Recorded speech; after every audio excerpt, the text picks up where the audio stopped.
Hello, friends and neighbors, sisters and brothers, all you citizens of the world. We're here with you for another edition of Heartland at Home. This one's for the week of February 20th. And we are so glad to welcome an old pal, Chicago expat, all the way from Hawaii, Mike McGraw, AKA Michael Piranha. We're also going to talk with veteran organizer and educator and author Maureen Hellwig. And we're looking forward to having some great conversation. We're glad you joined us. But first, Katy, would you share with us something good that has happened to you during this time in the pandemic?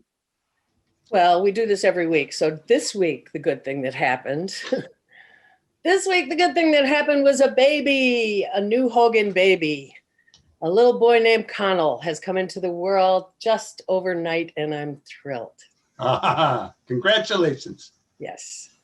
Thom, how about yourself? What good thing happened to you this week or that's going on for you? I'm working on my first roux for a vegetable-rich Lenten crawfish and shrimp gumbo that I hope, turns out nice this weekend.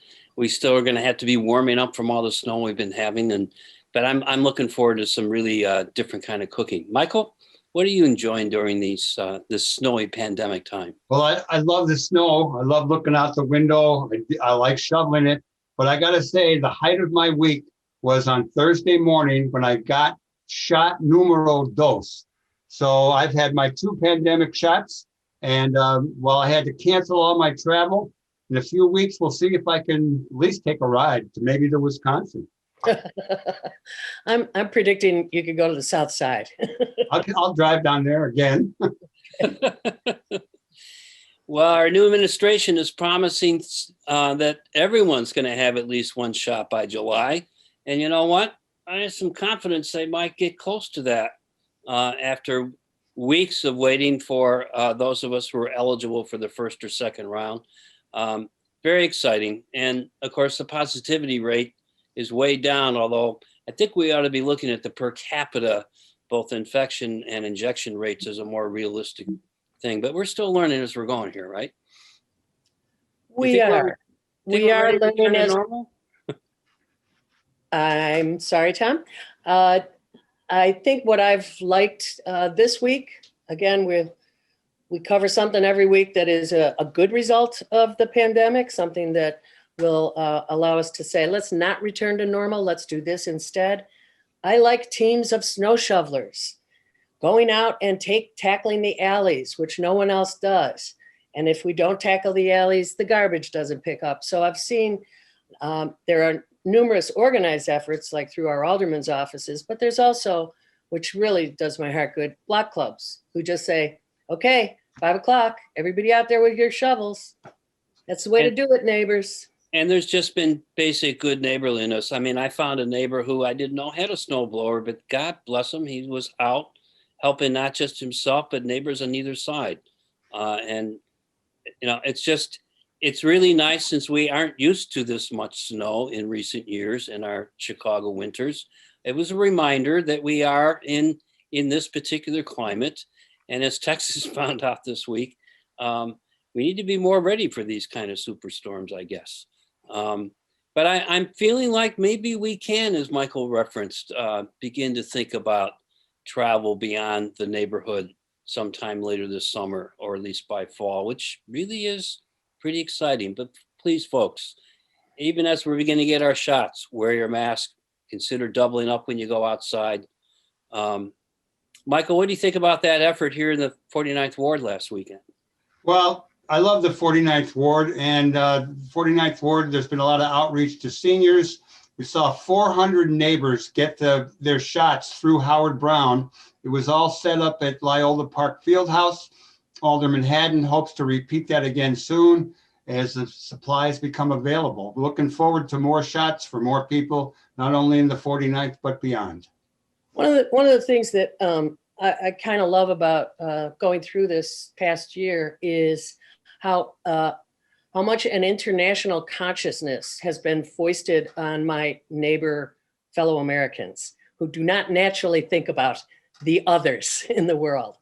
So I would like us to just look at the example of the nation of France, who has just decided maybe a week or so ago to reward the frontline workers who are not already citizenship in recognition for their sacrifice and work and service in this time of crisis. What a concept, huh? What a response. What a communitarian response. I love it. Just updating other public movements going on around the world. There was an effort by the Indian government to help agribusiness, and local family farmers are up in arms. It's a movement being led by women now. They're being charged with sedition by the government for passing out toolkits on how to organize against these new regs that will really be devastating to small family farmers. And over in Myanmar, what's happening there, Michael? Over there in Myanmar, used to be called Burma, the protests continue. They are expanding. The COVID services have been disrupted for fear of by the public of the military. The military is getting a lot of pressure from around the world, from other governments, and we will see. But the people have not been deterred. They are in the streets every day, all the time. Keep your eyes open. Pay attention. Yeah, and the military, by the way, in their last election, only won about 33 of the 400 plus seats in their parliament or whatever version of that they have. So they are really under pressure, and God love the Myanmar public. May they stay strong. I noticed a little while ago, and I really applaud this move on the part of the new administration, that the U.S. reopened an ACA sign-up period. That's the Affordable Care Act, and February is not a normal time for sign-up, but because we now have an administration that recognizes a crisis when they see it and reacts, they're going to allow, this has a potential for, putting 20 to 30 million people back on insurance rolls. Good move, Biden administration. You also noticed something else. What did you think about? All right. Let me just say, Senator Ted Cruz, don't let anybody tell you he's not on the job. He's gone to Cancun in search of heat for his constituents. And all of a sudden, Mexico wants a wall. No, meanwhile, it's thousands of volunteers, or hundreds of volunteers, began rescuing thousands of frozen endangered sea turtles in Texas. As you've been reading, they've had a little weather problem down there. Katie, you found this a curious development given the other things going on in the state right now with their grid and all that. But pretty fascinating that this effort would be undertaken. I just think it's a kind of reciprocal restoration effort. Humankind's helping other species. Unfortunately, I saw that story and was blissed out about it right before I saw the story of freezing actual Texans. Yeah. I don't hear, at least from one of the governors, that guy named Boyd, I guess he got kicked out after writing his little screed about, don't talk to me about heat, lift yourself up by your bootstraps or something. Anyway, that guy got canned. That was quickly handled. Yeah. So Texans, God, we feel for you. We understand cold. I know we know you don't, and how serious it is when you don't. Given what's going on in Texas, which is certainly a tragedy, but it raises the question: how is Illinois' power grid? We have a lot of reliance on aging nuke plants and backroom ComEd deals. So this is something we're going to take a look at, and we'll bring you some more information as we have it, because we want to know how our state is prepared for even greater snowfalls. Isn't it funny how, as we get closer to home, we talk about backroom deals? I mean, speaking of backroom deals, this week, Mike Madigan resigned. So that means another empty seat that some committee people are going to get to fill. We'll keep an eye on that story going forward as well. One other guy we've been watching in the midst of trying to cover police reform is the current head of the Fraternal Order of Police. Guess what happened to him? he ain't getting a paycheck because of prior racist and other untoward comments that he's made as even before he became FOP head, but he's been even more outrageous since he's been head of this police lodge. They're not quite a union, but we'll see how the head of the FOP survives this particular one. In the meantime, very important hearings going on in the city council about the ongoing efforts to try to catch up on the federally mandated consent decree to try to clean up our police department and actually begin working on true public safety initiatives. And that's called CPAC. And anybody listening to this who is not in Maria Haddon's ward, who's already on the right side of it, please talk to your alderman about saying yes to CPAC. That's the There was this absolutely mind-blowing report this week about how much money from the stimulus package went to the cops rather than to public health. So folks, we got to wake up, pay attention to this. Rebudgeting public safety priorities is what we're talking about here, to programs that make sense and work, as opposed to returning to normal, which has not been working. You know, we have a real serious hunger strike going on in town. Tom, why don't you fill us in on that? Well, United Working Families picked up on the hunger strikers in the 10th Ward who are trying to stop a scrap metal plant that's being relocated from the TIF-infused Lincoln Park to the already environmentally challenged southeast side. This is an issue that's beginning to heat up as the federal government looks at how the zoning and regulatory process of both the state of Illinois and the city of Chicago might have led to an environmentally challenged neighborhood getting yet another challenging development in their hood. Remember how they used to call it sacrificial grounds out on the res in the western states? Well, Yeah. that's sacrificial grounds here in Southeast Side. God bless it. And being joined this week by the kids at George Washington High School for a one-day fast in solidarity with their parents. My heart beats. This is an incredible organizing effort that's really taking off, and we need to be supporting these folks. We need to relook at these kind of decisions and figure out the best way to deal with our scrap. So with that said, it's time for our first guest, who we are going to welcome in with a little bit of Peter, Paul, and Mary. Take it away, Big Blue Frog.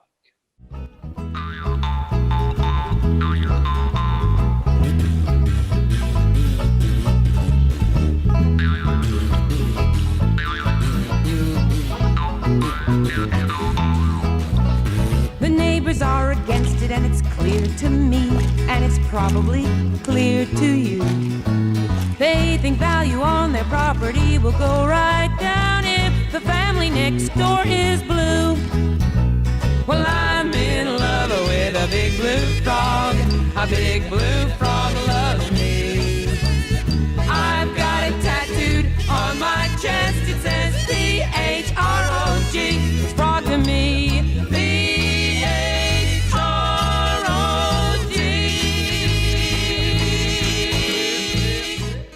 And now we welcome a great friend, Maureen Helwig, a researcher and organizer and the author of a book that came out over the past year, A Neighbor Amongst Neighbors, Erie Neighborhood House, 150 Years as a Home with No Borders.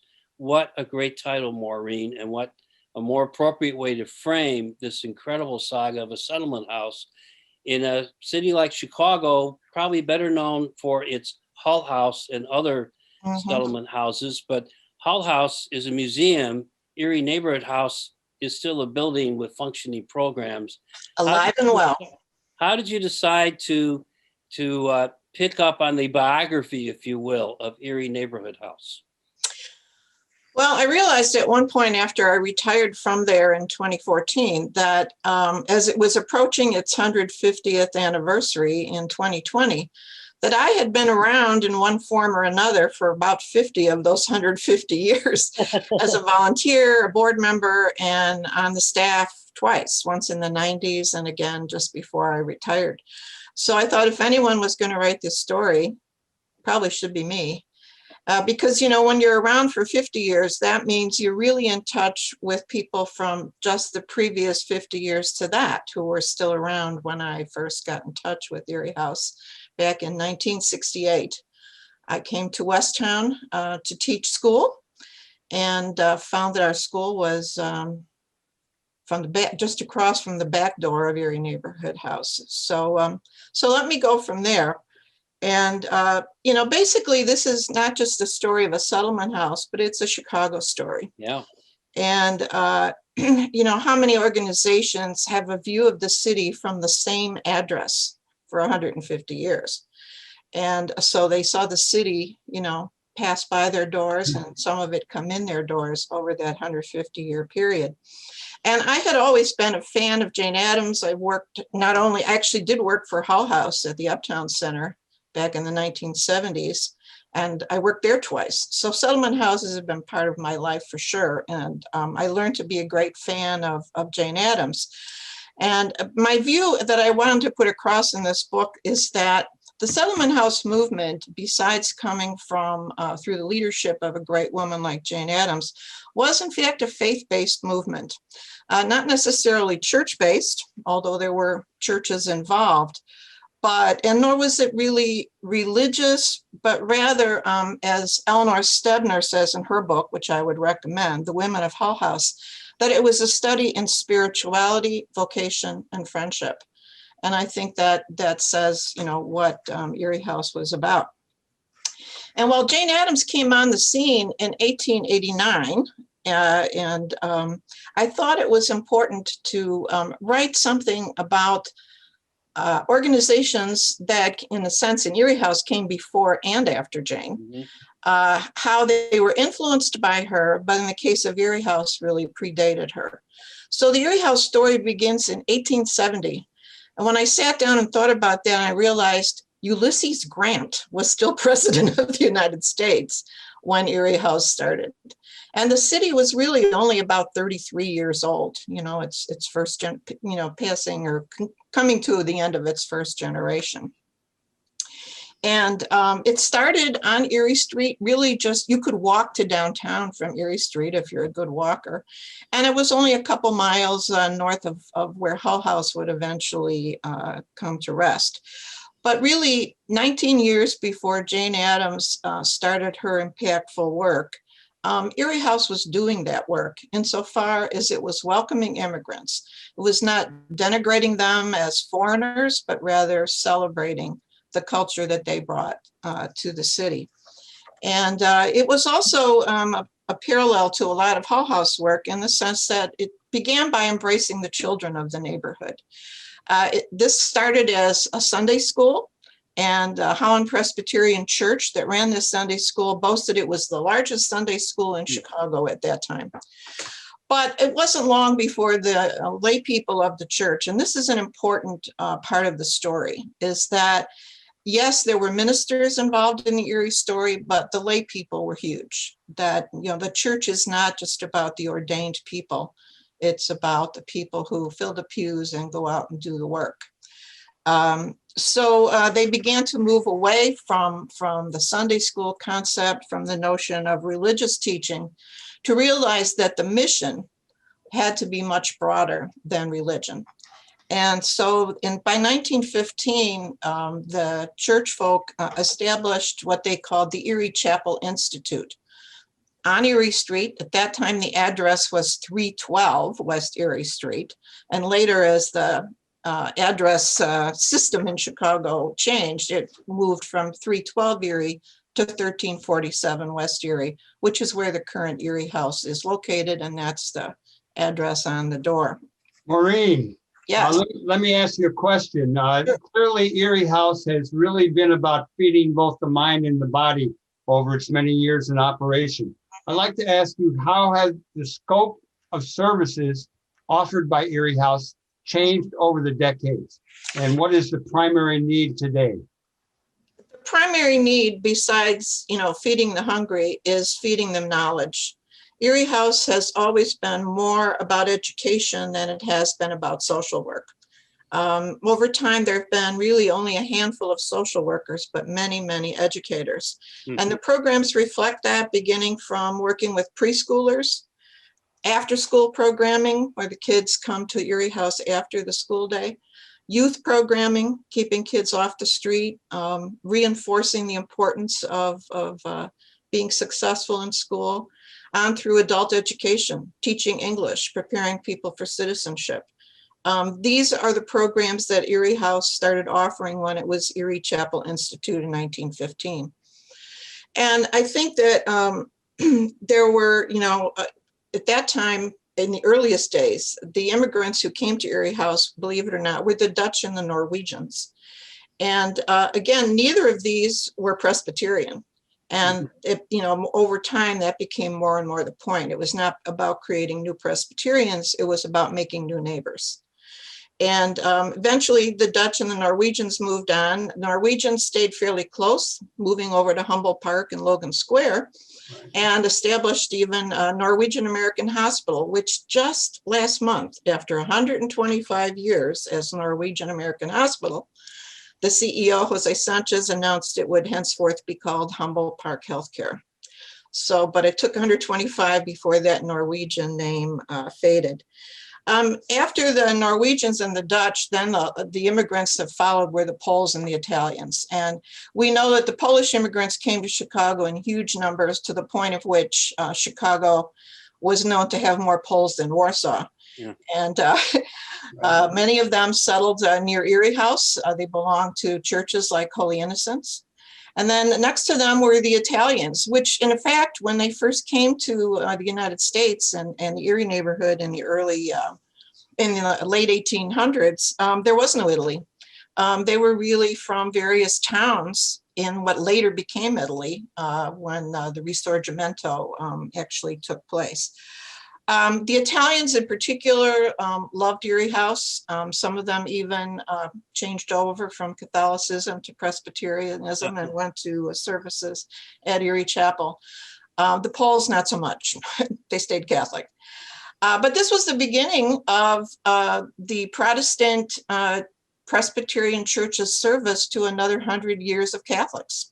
And again, that was not the point. It was not about religion. It was about neighboring. Maureen, when the two of us first met professionally, it was at the very beginnings of the Chicago Rehab Network, literally under a stairwell, mini library at Erie Neighborhood House. Can you talk a little bit about the development trends around this social service settlement house? And I have to say, a lot of things happened under stairways at Erie House. Not only the Rehab Network, but Erie Family Health Center, Bickerdike, and lots of other I think computer training started that way in later years. Yes, I'm sure it did. Erie was always about using every space available. And even the chapel during the week was not a chapel. It was used for other things. Miss Florence used to say when the women's auxiliary met in the chapel room that we pray here and spill coffee here. And that kind of summarizes how the space was used at Erie House. So if I can back up before we get to the Rehab Network to maybe tell you the Bickerdike story. So in 1967, the neighborhood had been under siege already from urban renewal. The wrecking ball swung around the Erie neighborhood many times over the years, as the concept back in those days of urban planning was, if there's 3 vacant lots on the block, we might as well tear down the rest of the block and build something new, like a Ramada Inn or whatever. And so the fact that the wrecking ball did not hit in that way is due to Erie House and an organization that Erie House helped form, which was called the Northwest Community Organization. NCO started in 1962. It was part of the Saul Alinsky movement for community-based control of neighborhoods to avoid things like wrecking balls rolling in and someone outside the neighborhood making decisions for what should happen there. And so NCO, Holy Innocents Church and Erie House, if you look at all the early photos of NCO congresses and meetings, the leadership was provided by Reverend Lyman of Erie House and Father Janiak at Holy Innocents. They're all over the place. And so they helped to keep NCO going. Erie House paid for NCO organizers. And the interesting thing about NCO was that while it started out based on the Alinsky model of engaging Catholic churches, and some of you knew Monsignor Jack Egan, who was involved in that process. He helped get NCO started by going to the Catholic churches. But over time, some of the Catholic churches backed off. And the organizations that stepped in to pick up the slack were the Protestant settlement houses, Erie House, Onward House, Association House. All of those organizations paid for NCO organizers to do the job. Maureen, we're not going to let you outline the entire book. Got it. Because we want someone to go out and buy it at the end of this. I hope so. The book that that Maureen is talking about is her book called A Neighbor Amongst Neighbors, Erie Neighborhood House, 150 Years as a Home with No Borders. And despite the fact that she's talking like it, Maureen was only there for 50 of those 100 years. 150. Look, over the decades, Maureen, your valuable experience with both academe, if I may say so, and community, what is the most important way forward with those two in relationship, if it can happen, now that we've got all these big empty plants all over the city where education used to happen, and now it's just for the students who have nowhere to go, usually the international students. How can we better put the town and gown right here in Chicago together to better community, the way you did with the Chicago Studies program? Yeah, well, which no longer exists, but yeah. Academia has its moments when it gets it, and then sometimes it has its moment where it forgets what it got. I think that, to me, all of my academic work really followed from my community work. I decided to pursue a master's degree in urban planning because it fit as a complement to community organizing. If you're they didn't have a master's degree in community organizing exactly, so urban planning was the closest. And I would say that UIC in the late 70s and the School of Urban Planning was very oriented to the neighborhoods of the city. And in the classes I was in, we were all older people who had been out doing the work before we came for our graduate degrees. Was that MUP? Did you attend MUP? That was MUP, yes. Say what that is. Masters in Urban Planning and Public Affairs. Yeah. And, the faculty there were very attuned to the fact that the students in front of them had more experience than they did in some areas. And they appreciated that. They didn't denigrate it.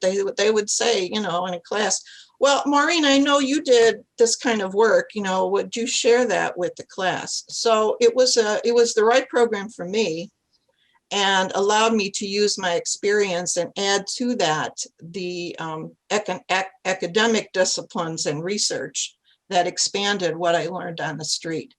But to me, research always needs to be grounded in reality and used to improve on that. Can I ask you this?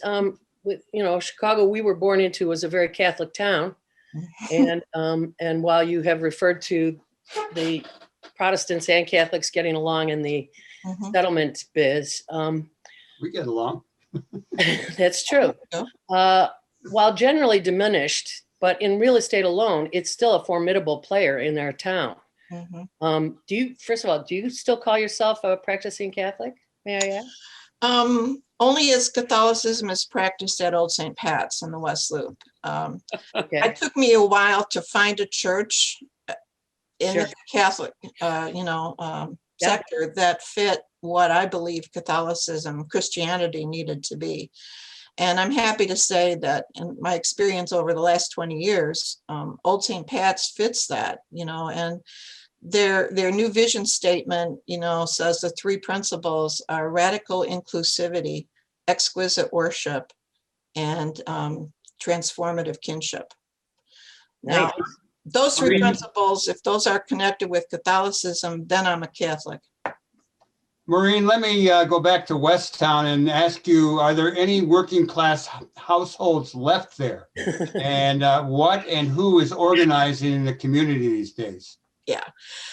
There are some. There are certainly, I mean, I know people who still live in the neighborhood who've held on, but mostly the area immediately around Erie House has been gentrified. But, you know, it took a lot longer for that to happen because Erie Neighborhood House and NCO were there. They made it a much more gradual, slower process and did it without the wrecking ball first tearing everything down and then gentrifying it. And, you know, the thing that first, ironically, you know, the thing that first attracted the gentry to the neighborhood were the wonderful old Victorian buildings that still stood, the ones the urban renewal would have torn down. Right. So I always say, you know, that the yuppies and the gentry, you know, that they never wrote a thank you note to the community before them for saving the neighborhood where they are now prospering. What I found curious in getting ready for this conversation, Maureen, was realizing how few people would know today what we meant if we said West Town. How many different names have been attached to the, say, Palmer Square micro neighborhood that you've lived in yourself? I mean, is it South Wicker Park, East Humboldt Park, West? Yeah, I mean, but those West Lincoln Park? I mean, who would have thought the 606 would become the marker for what the Erie Neighborhood House neighborhood is becoming?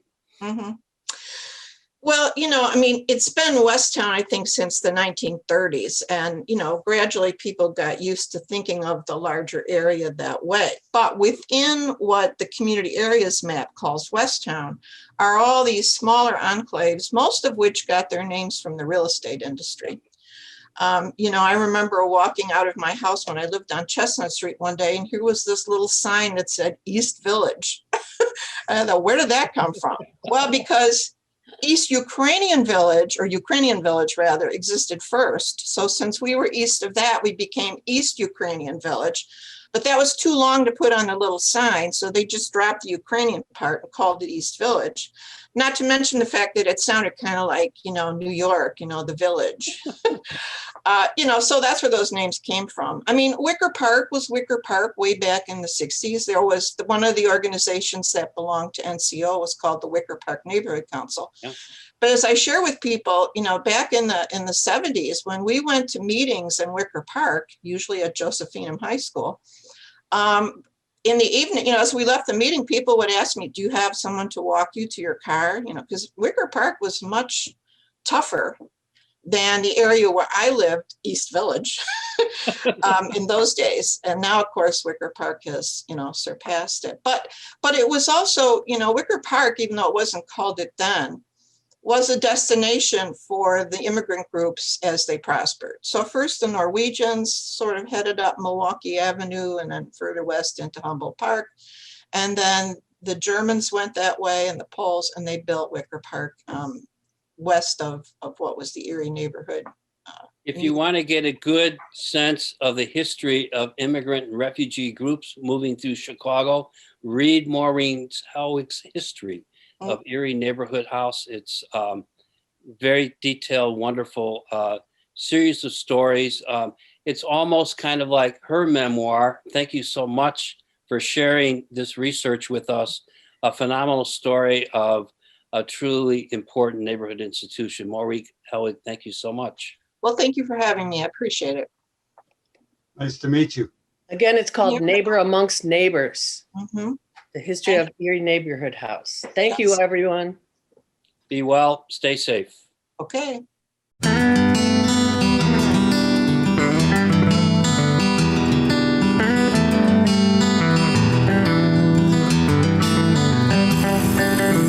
Is that a ghost in the sunset? Is that a cry in the wind?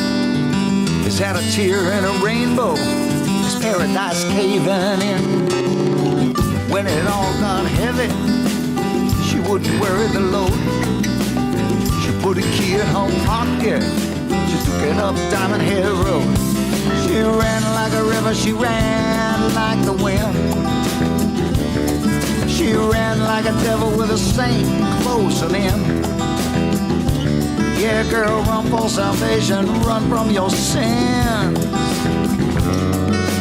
Take it up. Take it up Diamond Head Road.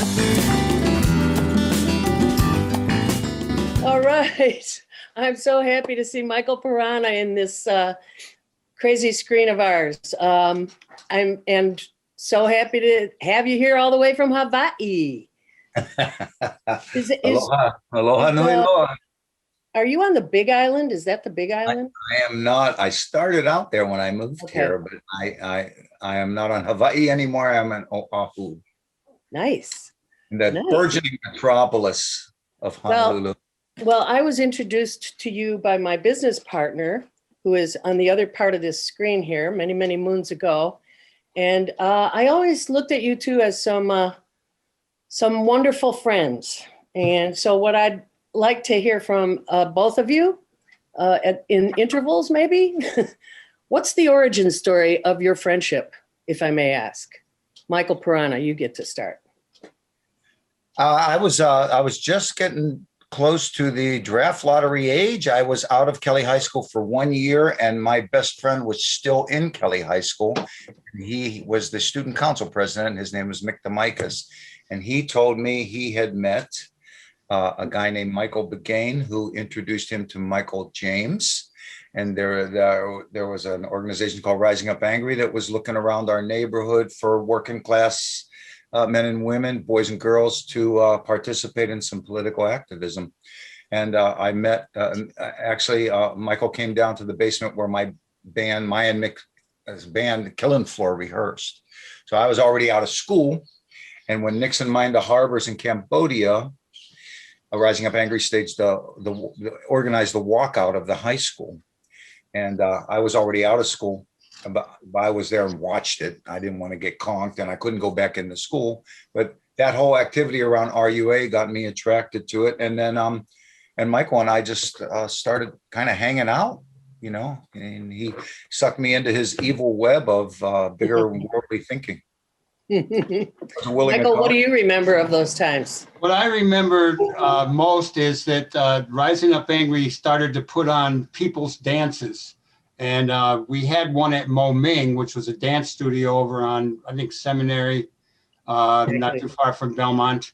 And Killing Floor was one of the bands. That's all I really remember, you know, except I would then follow Killing Floor around. When it became the Piranha Brothers, I went to shows.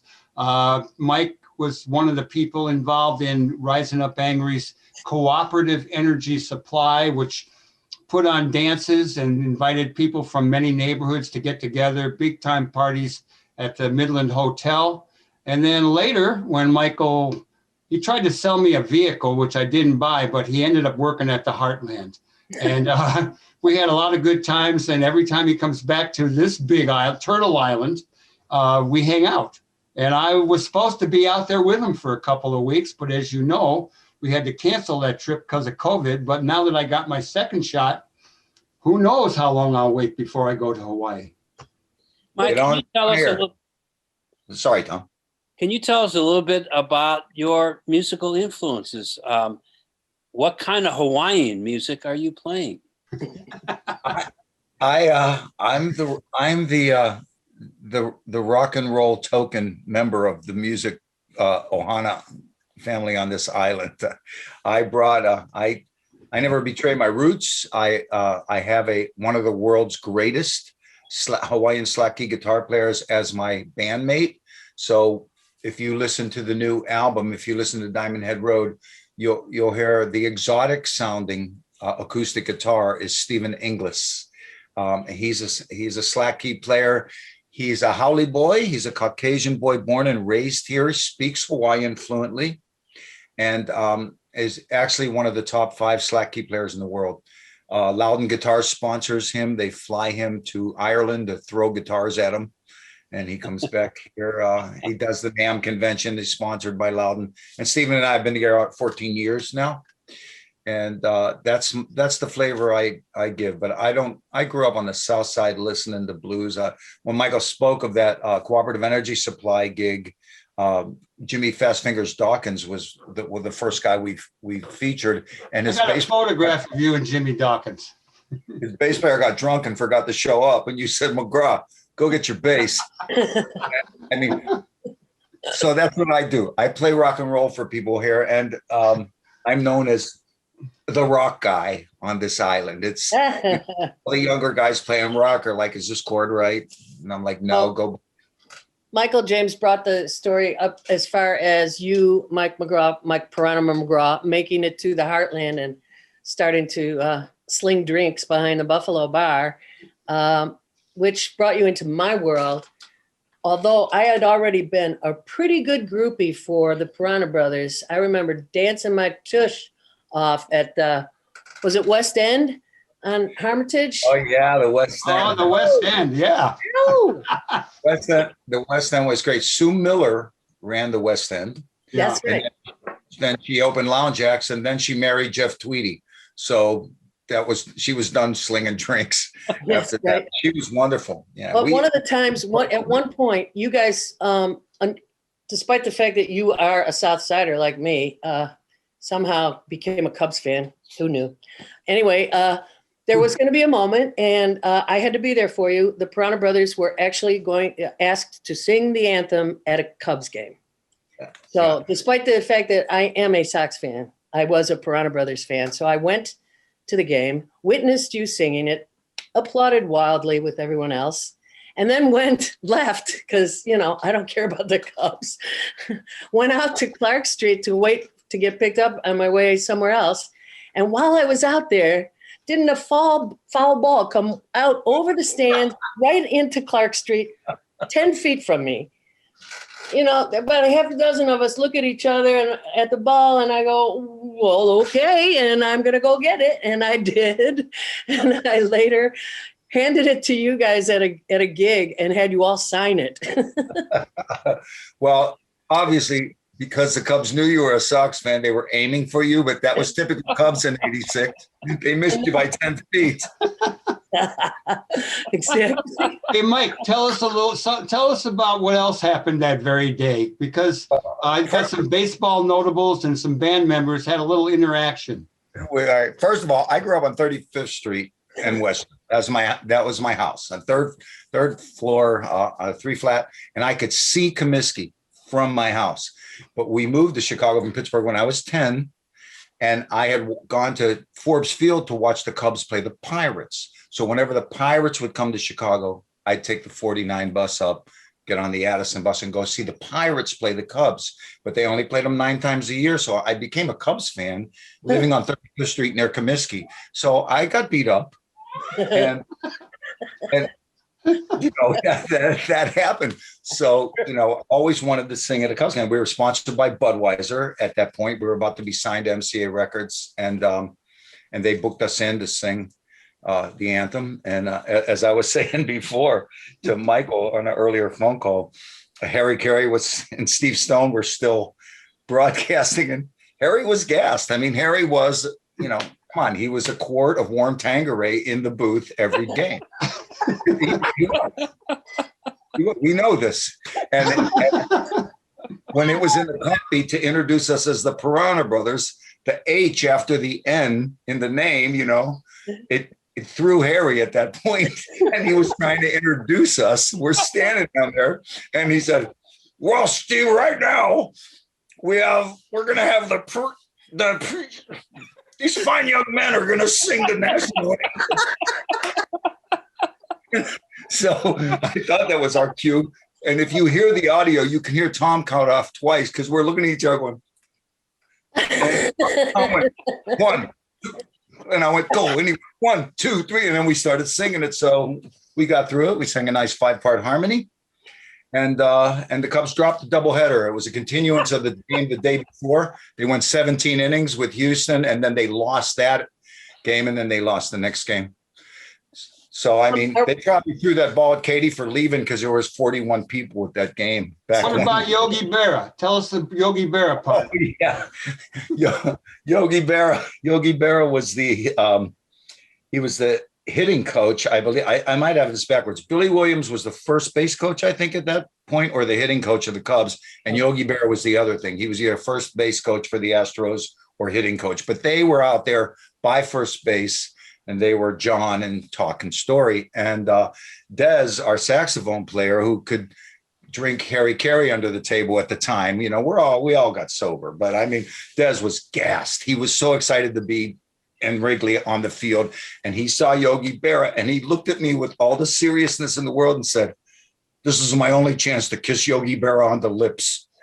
And I'm like, "You cannot, I don't even know what you just said. You can't kiss Yogi Berra on the lips." He goes, "I got to do it." And he started running towards Yogi. And I grabbed him by his Budweiser jacket. And he's like, it was like a cartoon. He's trying to run. And then the events coordinator came up and she said, "Put a leash on your dog or you're not going to sing the anthem." we calmed them down and we sang it. And that, folks, is the sports segment for this week's Heartland at Home. Laugh. We normally have one. I knew you kept Thom around for a reason. Hey, McGraw, Piranha McGraw. Musicians go through ups and downs, particularly rock and roll musicians. And as you know, I've got a couple of kids that toured with bands. And, you're on the verge of making it. You yourself were sponsored by Budweiser, and you almost signed, or maybe you did, with the MCA, I think it was. Tell us about your own ups and downs, the particular path that you were on, and why you ended up going to Hawaii. Well, first of all, Katy and Hal are extremely talented. Obviously, the James talent genetics skipped a generation because they're fantastic. And they're wonderful. And I wish Twin Peaks. I know Hal's not. Hal's band's not together anymore, but Twin Peaks is still banging it out. I wish him so much luck. It might be harder than ever. When we signed to MCA, they developed. It was the poor. I went from working all the time at the Heartland to having to take the Heartland time off to record demos. And that's when we fired you. They cut us. Yeah, that's when you fired me. Yeah, I know. We didn't fire him. Never. I would never do that. I fired myself. He fired himself. At that point in my life, I was talking to myself constantly. I just fired myself. But we demoed and demoed and demoed. MCA gave us $2,000 a month to exist on. That's 5 guys to exist on making demos a month. So that's what we did. We demoed. We demoed 22 songs. And then our guarantee was going to be when the album came out, we would get 7 cents on the sale of every album or CD. That's 7 cents. Now that's more than you make now streaming. I mean, Aloe Black sued, I forget what the record company was, but he wrote Wake Me Up that Avicii had 20 million downloads on. Aloe Black got a check for $10,000 for 20 million downloads. He went after the streaming companies and got a big settlement because he's smart and he has guts. But who's this that you're saying did that? Aloe Black, a recording artist, a current one, extremely talented, wrote Wake Me Up for Avicii, who had the biggest hit that year with that song. But and Aloe has a great version of it too. But I just said that to say the paradigm's never shifted. I mean, and the band's tour now, and Michael knows this about Twin Peaks. Cade makes most of his money selling merch at the gigs. I mean, that's just what it is. I mean, I don't know what to say about it, except I've been throwing rocks at the moon in this business for 50 years. And I love it. I still making good music, but I've consigned myself to the fact that, my wife Diana is going to be the 6-figure earner consistently in my life, and I'm going to be the guy doing the lawn. And lucky to have her. You and Diana have been putting quite an effort into your weekly online performances. Yes. And so going from what you just said, how does one monetize these gigs? Because as I told you yesterday, I tried to tip you, but they rejected my tip. So I'm going to go back in there and do it differently. But how do you do that? And I mean, your performances are great. Are we going to try and have a live singing moment here? Yes. Yeah. Do it. But to answer Katie's question, Yeah. we do Venmo and PayPal, and it's nominal. It varies week by week. We don't pander about it. We just post up a little message on the screen for tips. Here's where to go. But you know, it's most. I worked 9 gigs a week in the 7 years I've been married to Diana. I worked 420 gigs a year one year, and I usually work about 390 gigs. I work small clubs and hotels here, but I worked 42 gigs last year, and they were from March 15th of last year. They were all Facebook shows. So I'm getting a good break. I'm pretending I'm retired. I'm old enough to be, but I'm not used to the idea. I'm with you on that. I'm with you on that. Okay, So- play us a tune, brother. Yeah, got it.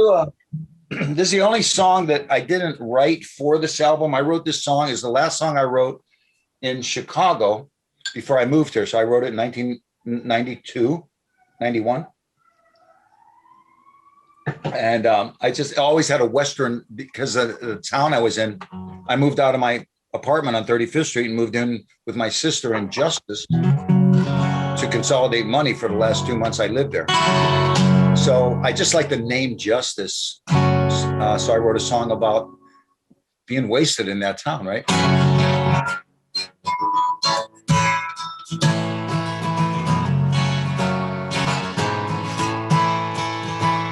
Half jacked, half hearted, and I didn't know the street. Brand Lord, don't let me shrink from my task. I couldn't feel the ground below my feet. I was sucking on a bottle of courage from under an overpass, but I know the way. You can make me crying. What kind of gun does it take to stop your tyranny of tears?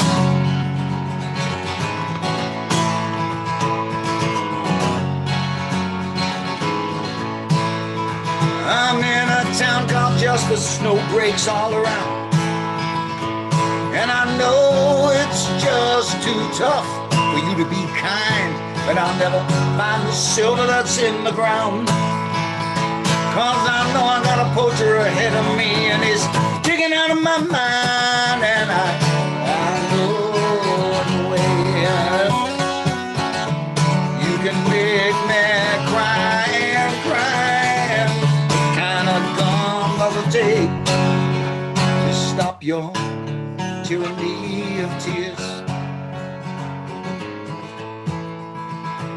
You better save your trouble for the next man down the road.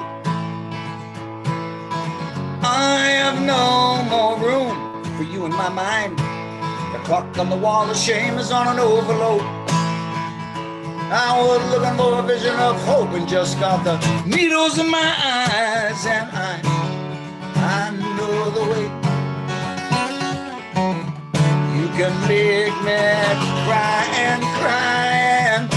Kind of gun does it take to stop your tyranny of tears? I'm half jacked, half hearted. I didn't know the street. Abbreviated version there. We love that, Michael. And in our time remaining, I want to shift a little bit and have you talk about life on the islands. Okay. What's the relationship between native peoples and the white people, the tourists? What's environmentally going on with, mountains spewing forth? And what's the role of the military, and how's situations in the pandemic? Whatever you'd like to share. Yeah, choose any one of those, Michael. I got 60 seconds. Go. Right. It's a beautiful place. I mean, people are still very, very kind to each other. We don't have, we simply do not have the racial issues that the metropolitan areas. This is 12th largest city in the country. And we don't have those kind of issues here. There's aloha is alive. The love is alive here. People are very kind to one another. In some ways, you feel like you're in Micronesia with a McDonald's and a library. It's got a weird balance between a real colloquial settlement place and this big urban techno city. So the main thing is here, the the cops aren't as busy as they are everywhere else. That's one thing. So there's a little more peace. There's property crime and stuff. And there's a tweaker problem everywhere on the planet. And it passes through here before it gets to the mainland. So what customs doesn't seize can hit our streets. Our tough spots are Chinatown. That's where a lot of the homeless gravitate to. And it's a wonderful segment of the town, but it's getting flooded now, especially with COVID, right? We have more homeless than ever anywhere. So that's a little rough right here. But we have a completely democratic city council, okay, on this island. So it's a lot, but it's a lot like the city council we had in 1968 in Chicago that was completely democratic. There's a lot of guys men and women that just aren't doing the job. They're so comfortable, right? So the progressive factions here, the Native Hawaiian faction, wants to keep the observatory from being built. That goes back and forth. There's a lot of opinions on that. I won't give mine, but I understand there's a lot of sacred ground here that's trying to get protected, like the Native movements on the mainland. So that's a back and forth thing, but the main thing is it's civil. The exchange here, the discourse here, when people disagree on stuff, it's very civil. And it's one of the reasons I moved here. Michael Piranha McGraw, how do people find your music and you? Give us a website, an email, whatever, how people find you. Facebook? Yeah, well, you can tune me in on Facebook on Piranha Brothers Band. And that's, as Harry Carey could not pronounce, Piranha, Piranha. And you can go to that and just subscribe to it or hit like, and you'll have it. And you'll see my weekly broadcasts. They're usually on Friday, Saturday, or Sundays, one of those days, whatever's good for people to watch, And we plan it that way. All my albums, which are Silhouette Artist, is Michael Piranha. Diamond Head Road is Michael Piranha. And then the Piranha Brothers Band, Piranha Brothers are The Blinding Speed of Trust and the Lost MCA album. They're all on all the streaming services. Apple, iTunes, Amazon, Spotify, blah, blah, blah. You can even download it on TikTok. So just look for me on any of those streams, Piranha Brothers or Michael Piranha. Can I just say, I hope the next time I see you, it's in person and on your island. Well, we got room for more, Hogan, but not James, okay? Like I said in Blazing Saddles, no Irish. We love you. We love you. Thank you so much for getting up early. Talk to you later, brother. Hey, tell Tom Clark I like him in spite of himself, okay? Great to meet you. In Hawaii. I get that.